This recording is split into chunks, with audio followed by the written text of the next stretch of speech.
Friends, welcome to my YouTube channel. और आज हम पढ़ेंगे सेल मेम्ब्रेन के बारे में। Okay, so let's get started. Cell membrane, तो क्या है ये सेल मेम्ब्रेन? ये मैं आपको एक डायग्राम बना करके शो करूंगी। ठीक है, सपोज ये हो गया एनिमल सेल, ये हो गया बीच में सेंटर पार्ट में इसका न्यूक्लियस। ओके, तो ये जो सेल बॉडी है, ठीक है, इस सेल बॉडी का आप जो देख रहे हो, ये जो आउटर मेम्ब्रेन है, आउटर जो कवर है ना, इसे ही बोला जाता है सेल मेम्ब्रेन।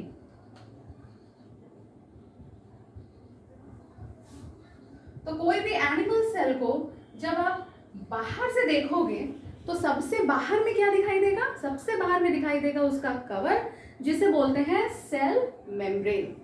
जिस तरह हमारे बॉडी जो है वो स्किन से कवर रहता है, हमारे बॉडी में किसका लेयर है? Outer most layer is skin. उसी तरह एक एनिमल सेल जो है वो कवर्ड रहता है किससे? सेल मेम्ब्रेन से। यानी सेल का कवर इज सेल मेम्ब्रेन। अब क्या ये सेल मेम्ब्रेन प्लांट सेल में प्रेजेंट है? यस, प्लांट सेल में भी सेल मेम्ब्रेन होता है। सपोज ये हो गया आपका प्लांट सेल। ओके, तो इस प्लांट सेल में भी, this is your plant cell, इस प्लांट सेल में भी सेल मेम्ब्रेन होता है। बट प्लांट सेल में सेल मेम्ब्रेन जो है वो सबसे बाहर की तरफ नहीं होता। सबसे बाहर क्या होता है? एक और कवर होता है, एक और लेयर होता है, जिसे बोलते हैं सेल वॉल। तो सबसे बाहर वाला जो कवर है प्लांट सेल का वो है सेल वॉल, और उसके अंदर वाला जो इनर लेयर है उसे बोलते हैं सेल मेम्ब्रेन। तो डिफरेंस खाली इतना ही है प्लांट और एनिमल सेल में, सेल मेम्ब्रेन के हिसाब से, कि सेल मेम्ब्रेन दोनों के पास है, बट प्लांट सेल में सेल मेम्ब्रेन बाहर की तरफ नहीं है, बाहर सेल वॉल है, उसके अंदर सेल मेम्ब्रेन है।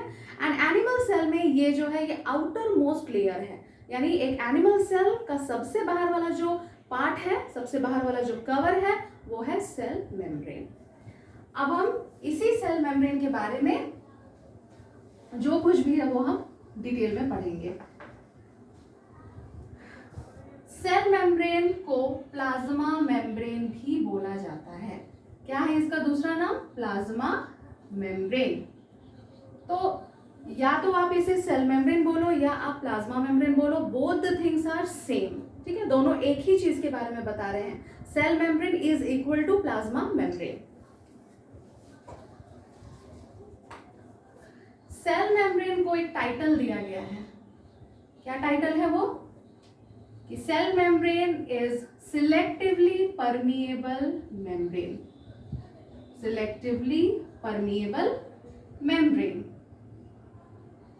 और सेमी परमिएबल मेम्ब्रेन।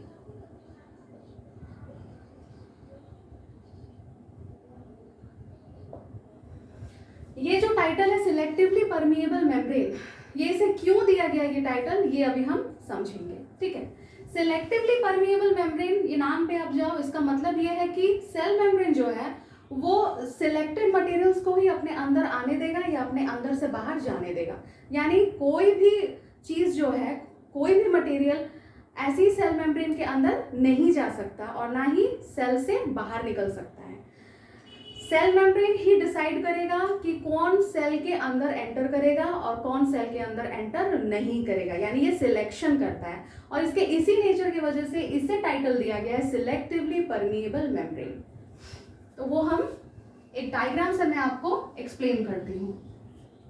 सपोज ये हो गया सेल, ठीक है, ये आउटर मोस्ट जो कवर है ये हो गया सेल मेम्ब्रेन। ओके, अब ऑक्सीजन को भी सेल के अंदर आना है और यहाँ एक बैक्टीरिया है, उसे भी सेल के अंदर एंटर करना है। अब अंदर एंटर करने के लिए सेल मेम्ब्रेन जो बाउंड्री है इसको क्रॉस करना होगा। ठीक है, अब ये जो सेल मेम्ब्रेन है ये डिसाइड करेगा कि ऑक्सीजन अंदर आएगा कि नहीं, बैक्टीरिया अंदर आएगा कि नहीं। तो ऑक्सीजन, अब हम ऑक्सीजन की बात करते हैं। ऑक्सीजन को क्या सेल मेम्ब्रेन परमिशन देगा अंदर आने के लिए? क्या उसे वो सिलेक्ट करेगा? हाँ, बिल्कुल उसे वो सिलेक्ट करेगा। इसलिए ऑक्सीजन को सिलेक्ट करेगा क्योंकि ऑक्सीजन लाइफ है सेल का। सेल को पता है कि ऑक्सीजन सेल के अंदर जाएगा तो वो फूड को बर्न करके उसमें से एनर्जी प्रोड्यूस करेगा, जिससे सेल जो है अपना डिफरेंट फंक्शंस कर सकता है। तो इसीलिए ऑक्सीजन सेल के लिए यूजफुल है और इसीलिए सेल मेम्ब्रेन ऑक्सीजन को सिलेक्ट करेगा और ऑक्सीजन सेल के अंदर एंटर कर सकता है, ठीक है। बट बैक्टीरिया, अब हम बैक्टीरिया की बात करेंगे। क्या बैक्टीरिया को सेल मेम्ब्रेन परमिशन देगा अंदर आने? बिल्कुल नहीं। क्यों नहीं आने देगा उसे अंदर? क्यों उसे सिलेक्ट नहीं करेगा सेल के अंदर एंटर करने के लिए? क्योंकि बैक्टीरिया जो है वो सेल के लिए हार्मफुल है। ओके, बैक्टीरिया अगर सेल के अंदर जाएगा तो सेल का लाइफ खतरे में पड़ सकता है और इसीलिए सेल मेम्ब्रेन बैक्टीरिया को अंदर सिलेक्ट नहीं करेगा जाने के लिए। ओके, सो इसके इसी नेचर की वजह से इसे नाम दिया है सेमी परमिएबल मेम्ब्रेन या सिलेक्टिवली परमिएबल मेम्ब्रेन, यानी ये सिलेक्ट करता है पहले, उसके बाद ही ये अंदर आने देगा किसी को भी। अब हम सेल मेम्ब्रेन के फ्लेक्सिबिलिटी के बारे में पढ़ेंगे। सेल मेम्ब्रेन जो है ये फ्लेक्सिबल होता है। फ्लेक्सिबल मतलब क्या? फ्लेक्सिबल मतलब हो गया कि ये जो मेम्ब्रेन है ये it can change its shape, यानी सेल मेम्ब्रेन जो है वो क्या कर सकता है? वो अपने शेप को चेंज कर सकता है। ओके, कैसे चेंज करता है ये हम अमीबा के केस में देखेंगे, हमें क्लियर इसके बारे में पता चलेगा। ये हो गया अमीबा का बॉडी, ठीक है। अमीबा क्या है? अमीबा है एक यूनिसेलुलर ऑर्गेनिज्म, यानी इसका बॉडी जो है ये एक ही सेल से बना है। इसके छोटे से बॉडी को मैनेज करने के लिए एक सेल काफी है, वही सेल पूरे बॉडी के सारे डिफरेंट फंक्शंस जो है वो अकेले मैनेज करता है। ओके, तो ये जो अमीबा है, अब इसको आप देखिए कि ये जो अमीबा है इसे दिख गया बाहर एनवायरमेंट में अपना खाना, क्या है ये? फूड दिख गया अमीबा को, ठीक है। अब अमीबा को खाना कैसे हासिल करेगा? अमीबा को ये खाना चाहिए। अमीबा कैसे ही खाना को कैप्चर करेगा? देखो, अमीबा क्या करेगा ना, अमीबा अपने सेल मेम्ब्रेन की फ्लेक्सिबिलिटी को यूज करेगा। क्या किया अमीबा? अपने सेल मेम्ब्रेन के फ्लेक्सिबिलिटी को यूज किया और उसने अपने सेल मेम्ब्रेन के शेप को चेंज किया और फूड को कैप्चर कर लिया, जिसके बाद ये जो फूड बाहर था वो आ गया अमीबा के बॉडी के अंदर। तो ये अमीबा ऐसा कैसे कर पाया? अमीबा ऐसा इसलिए कर पाया क्योंकि सेल मेम्ब्रेन जो है वो फ्लेक्सिबल होता है, वो अपने शेप को चेंज करता है। जैसे ही अमीबा का सेल मेम्ब्रेन देखा कि बाहर फूड है तो उसने क्या किया? अपने सेल मेम्ब्रेन ने अपने शेप को मॉडिफाई किया, एक टेम्पररी स्ट्रक्चर बनाया इस तरह का और फूड को उसने कैप्चर कर दिया। फूड के तरफ अपने सेल मेम्ब्रेन को मॉडिफाई करके घेर लिया फूड को और उसके बाद फूड जो है आप देखो अमीबा के बॉडी के अंदर है। तो इसी तरह से सेल मेम्ब्रेन जो है फ्लेक्सिबल होने की वजह से अमीबा को हेल्प करता है उसके खाना को, उसके फूड को कैप्चर करने के लिए। ओके, अब सबसे इंपॉर्टेंट हम पढ़ेंगे सेल मेम्ब्रेन के बारे में कि कैसे सेल मेम्ब्रेन जो है वो एक्सचेंज ऑफ गैसेस को होने देता है, ठीक है। एक्सचेंज ऑफ गैसेस में कौन से गैस आएंगे? Oxygen and carbon dioxide. हम ऑक्सीजन लेते हैं और कार्बन डाइऑक्साइड अपने बॉडी से बाहर निकालते हैं। ओके, तो ये जो प्रोसेस है ये एक एक सेल में हमारे बॉडी में जो ऑक्सीजन एंटर करता है और हर सेल से जो वेस्ट मटेरियल कार्बन डाइऑक्साइड नाम का जो बाहर निकलता है वो एक्चुअली कहाँ से होता है? किसके थ्रू होता है? सेल मेम्ब्रेन के थ्रू होता है। ओके, क्योंकि ये जो सेल मेम्ब्रेन है इसी से गुजर के कार्बन डाइऑक्साइड को बाहर निकलना पड़ेगा और इसी सेल मेम्ब्रेन से गुजरते हुए ऑक्सीजन को सेल के अंदर एंटर करना पड़ेगा। तो सेल मेम्ब्रेन से ही इन दोनों को गुजरना पड़ता है, यानी ये जो एक्सचेंज ऑफ गैसेस होता है कार्बन डाइऑक्साइड और ऑक्सीजन का, वो किसके थ्रू होता है? सेल मेम्ब्रेन के थ्रू। बट ये जो प्रोसेस होता है वो कैसे होता है उसके लिए आपको एक और प्रोसेस को जानना होगा जिसे बोलते हैं डिफ्यूजन।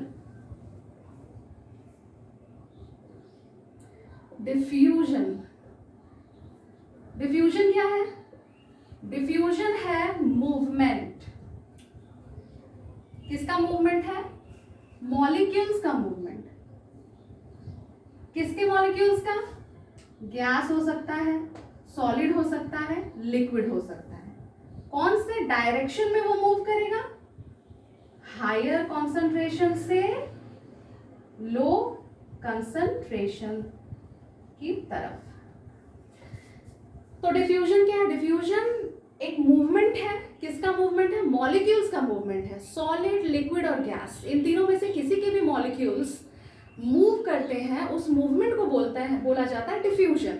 और उनका जो मूवमेंट का डायरेक्शन होता है वो होता है उनके हायर कंसंट्रेशन से उनके लो कंसंट्रेशन की तरफ। यानी कोई भी जो मॉलिक्यूल्स है वो अपने हायर कंसंट्रेशन से, मतलब जहां उनका मात्रा ज्यादा है, वो उसी जगह से मूव करेंगे अपने लो कंसंट्रेशन की तरफ, मतलब जहां उनका मात्रा कम है उस दिशा में वो लोग मूव करेंगे। ओके, ये एक एग्जांपल से आपको मैं क्लियर करती हूँ। सपोज यहाँ एक किंग है, ओके, और यहाँ पे है एक भिखारी, बेगर, ओके। पैसा किसके पास ज्यादा है? मनी की अगर हम बात करें तो मनी किसके पास है? मनी का हायर कंसंट्रेशन कहाँ है? ऑब्वियसली राजा के पास मनी का हायर कंसंट्रेशन है। और बेगर, वो तो भीख मांग के अपना गुजर बसर कर रहा है, तो उसके पास है लो कंसंट्रेशन ऑफ मनी। ठीक है, अब आप बताओ कि ये तो बेसिक नॉलेज की बात है कि पैसे कहाँ से निकलेंगे? पैसे कहाँ से निकलेंगे? पैसे निकलेंगे हमेशा राजा के पास से पैसे झड़ने शुरू होंगे, क्योंकि राजा के पास पैसे का हाई कॉन्सेंट्रेशन है। तो पैसे का मूवमेंट कहाँ से होगा? पैसे का मूवमेंट होगा हाई कंसंट्रेशन से लो कंसंट्रेशन की तरफ, यानी राजा से बेगर की तरफ। यानी राजा ही हमेशा बेगर को पैसा दे सकता है, क्योंकि उसके पास मनी का हायर कॉन्सेंट्रेशन है और मनी जो है वहीं से निकलना शुरू करेगा, वहीं से मूव करेगा अपने लो कंसंट्रेशन की तरफ। तो ठीक इसी तरह जो है गैसेस भी जो होते हैं, जो मॉलिक्यूल्स होते हैं सॉलिड, लिक्विड या गैस के, वो भी इसी तरह अपने हाई कंसंट्रेशन से अपने लो कंसंट्रेशन के तरफ मूव करते हैं, और इसी प्रोसेस को बोला जाता है डिफ्यूजन। अब क्योंकि डिफ्यूजन हम समझ चुके हैं, तो अब हम एक्सचेंज ऑफ गैसेस भी समझ जाएंगे आराम से, जो सेल मेम्ब्रेन के थ्रू होता है। ठीक है, अब देखो, ये हो गया cell, this is nucleus, this is cell membrane. अब देखो, सेल में ऑक्सीजन जो है वो लो कंसंट्रेशन में है। क्यों ऑक्सीजन सेल के अंदर लो कंसंट्रेशन में है? क्योंकि ऑक्सीजन बार बार यूज हो रहा है ना। हमारा जो सेल है वो हर वक्त काम कर रहा है, एनर्जी प्रोड्यूस कर रहा है, तो बार बार वो ऑक्सीजन को यूज कर ले रहा है। ठीक है, तो इस वजह से सेल के अंदर जो है वो ऑक्सीजन का लो कंसंट्रेशन है, यूज हो जाने की वजह से। और ये जो ऑक्सीजन है ये सेल के बाहर यानी एटमॉस्फेयर में, हमारे एनवायरनमेंट में हाई कॉन्सेंट्रेशन है ऑक्सीजन का। ठीक है, हम वहीं से तो ब्रीथ करते हैं ना, बाहर एनवायरनमेंट से हमें ऑक्सीजन मिलता है जो हम ब्रीथ करके अपने बॉडी में लेते हैं। तो यानी बाहर है ऑक्सीजन का हाई कॉन्सेंट्रेशन और सेल के अंदर है ऑक्सीजन का लो कंसंट्रेशन। तो अब बताओ, मैंने आपको डिफ्यूजन में बताया था कि मॉलिक्यूल्स जो है वो अपने हाई कॉन्सेंट्रेशन से अपने लो कंसंट्रेशन की तरफ मूव करेंगे। यानी ऑक्सीजन एटमॉस्फेयर में हाई कंसंट्रेशन में है और सेल में ऑक्सीजन जो है वो लो कंसंट्रेशन में प्रेजेंट है। तो अब बताओ कि मूवमेंट कहाँ से कहाँ होगा? ऑब्वियसली मूवमेंट जो है वो बाहर से अंदर की तरफ होगा, यानी ऑक्सीजन बाहर एटमॉस्फेयर से सेल के अंदर एंटर करेगा। कौन से प्रोसेस के जरिए? By the process called diffusion. अब समझ में आया ऑक्सीजन क्यों हमारे सेल के अंदर एंटर करता है। अब हम कार्बन डाइऑक्साइड की बात करते हैं। क्योंकि सेल में डिफरेंट एक्टिविटीज हुए हैं, तो जितने भी सेलुलर एक्टिविटीज हुए हैं उस एक्टिविटीज में क्या प्रोड्यूस हुआ है?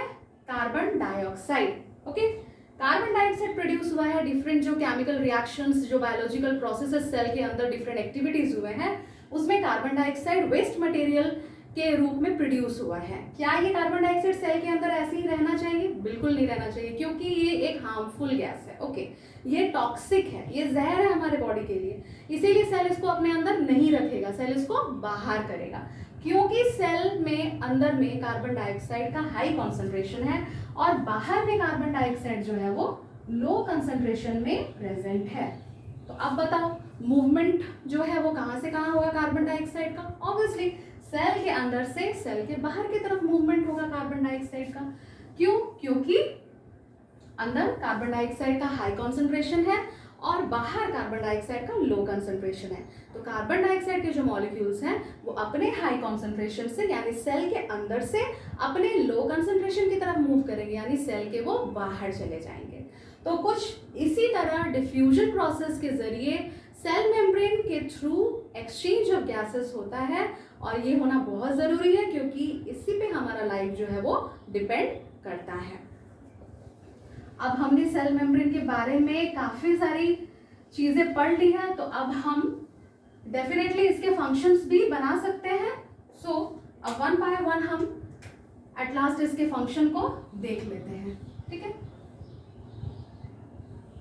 हमने जो कुछ भी पढ़ा है हम काफ़ी हद तक उससे फंक्शंस बना सकते हैं। ओके, तो सबसे पहला पॉइंट है फंक्शन में क्या, कि ये जो सेल मेम्ब्रेन है ये है cover.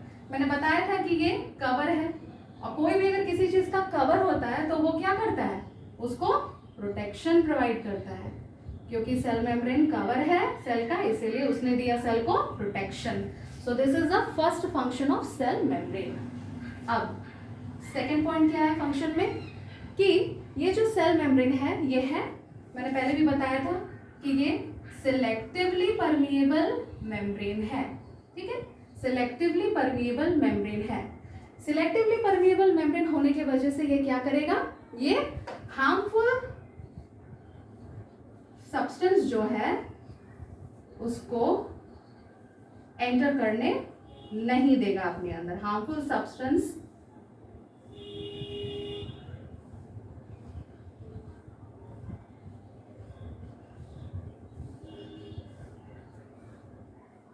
are not entering into the cell. Okay, selectively permeable membrane होने की वजह से harmful substance are not entering into the cell. Third function क्या है सेल मेम्ब्रेन का, कि ये सेल मेम्ब्रेन जो है ये एक बाउंड्री है। क्यों है ये एक बाउंड्री, किसके बीच का ये बाउंड्री है, ये किसके बीच का दीवार है, ये दीवार है इनर सेल्यूलर कंपोनेंट्स। ठीक है, इनर सेल्यूलर कंपोनेंट्स जो है उसे इसने एक बाउंड्री में घेर के रखा है, किससे बचा के, एनवायरनमेंट से। बाहर के जो एक्सटर्नल एनवायरनमेंट है उससे सेल मेम्ब्रेन ने इनर सेल्यूलर कंपोनेंट्स को बचा के रखा है, एक सेपरेट करके दोनों को उसने रखा हुआ है, अपने नाम का एक बाउंड्री बना दिया जिससे सेल के बाहर की चीजें जो है वो दूर है, वो अलग है, वो सेपरेट है सेल के अंदर की चीजों से। ठीक है, तो इस तरह से इसने बाउंड्री का भी रोल प्ले किया है। देन और हमने क्या पढ़ा, हम और भी फंक्शंस लिख सकते हैं, हमारे पास है उतना इंफॉर्मेशन। फोर्थ नंबर में क्या है कि हमने क्या देखा था कि ये सेल मेम्ब्रेन की जो फ्लेक्सिबिलिटी है, इसने क्या किया, flexibility helps amoeba in its nutrition.